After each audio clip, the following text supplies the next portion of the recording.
जश्मीर आए हैं और क्या इवेंट था, क्या प्रोग्राम था, कुछ सारा बॉर्डर पे सारा। देखिए कोई जमाना था जब कांग्रेस के शासन में न सीमाएं सुरक्षित थी, न सेना को मनोबल बढ़ाने का काम ही करते। आज और इनका बयान है कांग्रेस के नेताओं का, अगर सीमा पे सड़कें बना लेंगे, एयरपोर्ट बना देंगे तो दुश्मन उसका उपयोग करेगा। भारत की सेना इतनी कमजोर नहीं है। आज न सिर्फ सड़क बन रही है सरहद पर, ऐसी सड़क भी ऐसी बन रही है मोदी जी के शासन में कि फाइटर प्लेन भी उतारना हो तो उस सड़क पर उतार सकते हैं। आज सरहद पे डेवलपमेंट के काम हो रहे हैं। सीमा सेनाओं का मनोबल बढ़ा। पहली बार कोई देश के प्रधानमंत्री होंगे जो दिवाली अपने घर पर अपने परिवार के साथ नहीं, सैनिकों के साथ दिवाली मनाते हैं। आज सैनिकों की सुरक्षा के और उनके जरूरी सारे उपकरण हो, चाहे बुलेट प्रूफ जैकेट हो, चाहे हथियार हो, सारे मुहैया कराते हैं। आज भारत की तरफ, इस माँ भारती की तरफ कोई आंख उठाकर देखता है तो भारतीय सेना एयर स्ट्राइक और सर्जिकल स्ट्राइक करके मुंह तोड़ जवाब देती है। ये ताकत पिछले वर्षों में देश में आई। एक सबसे बड़ी बात, राजस्थान में भी तुष्टीकरण की नीति काफी देखी जा रही है। किशनपुर बाजार में पोस्टर लगते हैं, कहीं कामा में भी कई परसों वो झगड़ा हुआ था, परशुराम जयंती में भी हुआ था, उदयपुर में भी झंडे नहीं लगाने की। तो ये सब क्या मैसेज जा रहा है? देखा, विनाश काले विपरीत बुद्धि,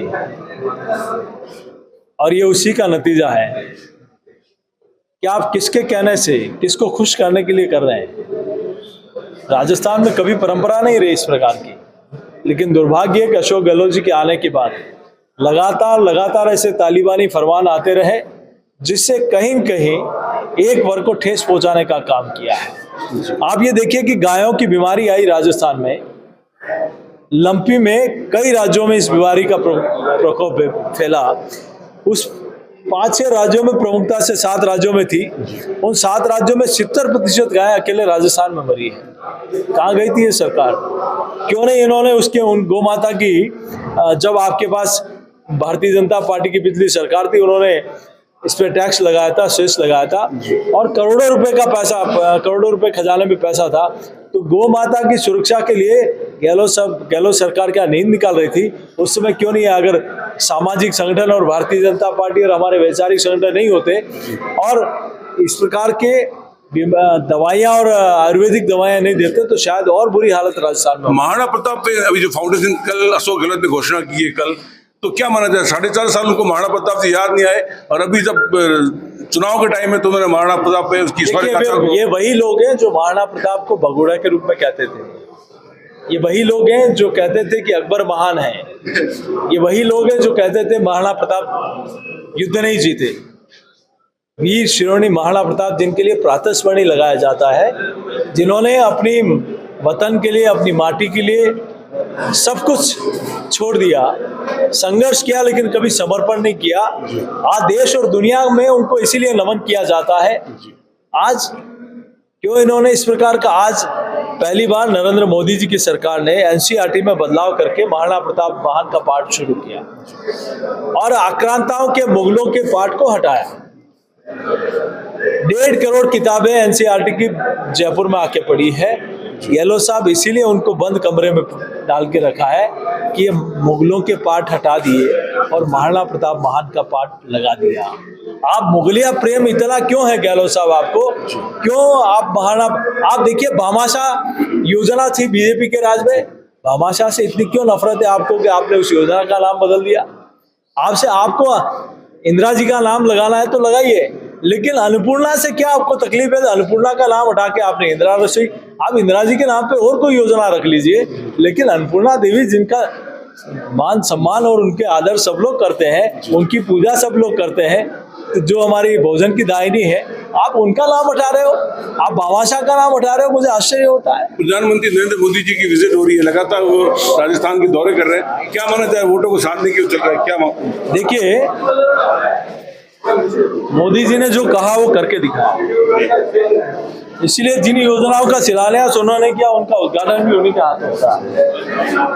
एक छोटी सी बात और करना चाहूंगा। मेवाड़ जीता तो राजस्थान जीता, ये कहावत थी, अब कटारिया जी भी नहीं है, आपकी वो राजस्थान का पूरा भार है, तो क्या कहना चाहेंगे किस तरह मेवाड़ को देखिए, साधने के लिए? हम लोग, मैं एक कार्यकर्ता के रूप में और भारतीय जनता पार्टी में सब मिलके, पूरा परिवार मिलके, पार्टी के सभी वरिष्ठ लोग मिलकर, सभी कार्यकर्ता मिलकर, जनता मिलकर, इस बार जोश है, कार्यकर्ता में उत्साह है कि हमें फिर से कमल खिलाना है, क्योंकि पिछली बार मात्र 1.5 लाख वोटों से हम लोग पीछे रहे। इसलिए इस बार जनता को कमर कसर रखने वाली। एक अंतिम छोटी सी बात, राजस्थान में लगातार अशोक गहलोत के आरोप प्रत्यारोप चल रहे हैं, सचिन पायलट को भी लेके हो रही है, क्या सचिन पायलट की भाजपा में ज्वाइनिंग हो सकती है, या जो आरोप प्रत्यारोप लगाए जाए उसके बारे में क्या कहना है? देखिए, इनके बारे में जिस प्रकार की भाषा का उपयोग करते हैं वो हमारे संस्कारों में नहीं है, और इनके परिवार की बात, इनका झगड़ा, इनकी लड़ाई को इसमें मेरा कुछ बोलना ठीक नहीं है। वसुंधरा जी का क्या रोल रहेगा चुनाव में? देखिए, वसुंधरा जी हमारी पार्टी के वरिष्ठ नेता है, वो लगातार पार्टी का व्याप बढ़ाने के लिए पार्टी के कार्यक्रमों में और सभी कार्यक्रमों में उनकी शिरकत रहती है। वो लगातार पार्टी के कार्यक्रम में और भारतीय जनता पार्टी को जिताने में सब लोग, पूरा परिवार मिलकर काम कर रहा है। ये थे भाजपा के प्रदेश अध्यक्ष सीपी जोशी जी जैसलमेर आए हैं, कई प्रकार के कार्यक्रम में हिस्सा लाया। अभी उन्होंने बातचीत में बताया कि देश में जो नरेंद्र मोदी की सरकार है उसके कारण से पूरे देश में एक बहुत बड़ा विकास का कार्य हुआ है, सीमाएं सुरक्षित है, सीमा पे डेवलपमेंट के कई कार्य में है, रोड्स बने हैं, और खास सेना का मनोबल भारी ऊंचा है, जबरदस्त ऊंचा है। किसी ने भी यदि हमारी सीमाओं का उल्लंघन करने की कोशिश की, मोदी जी का एक ही संदेश है कि उनको मटिया मिट कर दिया जाएगा, वो हिम्मत ना करे। इसके अलावा इन्होंने बताया कि प्रदेश में जो राजनीति के जो माहौल है, अशोक गहलोत द्वारा जो हल्के स्तर की बातें की जा रही है, आरोप प्रत्यारोप किए जा रहे हैं, यह मतलब बहुत गलत बात है, बहुत गलत संदेश है। इन्होंने बताया, वसुंधरा जी के बारे में बताया कि वसुंधरा का आने वाले चुनाव में एक वो भी कार्यकर्ता है, मैं भी कार्यकर्ता हूँ, तो उनका जो रोल रहेगा, एक वो चुनाव को जीताने में उनकी महत्वपूर्ण भूमिका रहेगी। इसके अलावा उन्होंने लंपी बीमारी के बारे में बताया कि सबसे अधिक गायें, 70% पूरे देश में गायें लंपी बीमारी से राजस्थान में मरी है, और उसमें भी अशोक गहलोत द्वारा तुष्टीकरण की नीति अपनाई गई है, राजनीति की गई है। राजस्थान पूरा शांतिप्रिय है, लेकिन अपराध व अन्य प्रकार की घटनाएं बहुत बड़ी है, जो कि बहुत गलत संदेश है। आने वाले चुनाव में भाजपा जो है वो पूरी तरह सरकार बनाने में कामयाब होगी और नरेंद्र मोदी के नेतृत्व में चुनाव लड़ा जाएगा, ये सीपी जोशी जी का कहना है। विमल भाटिया, जैसलमेर, राजस्थान तक के लिए।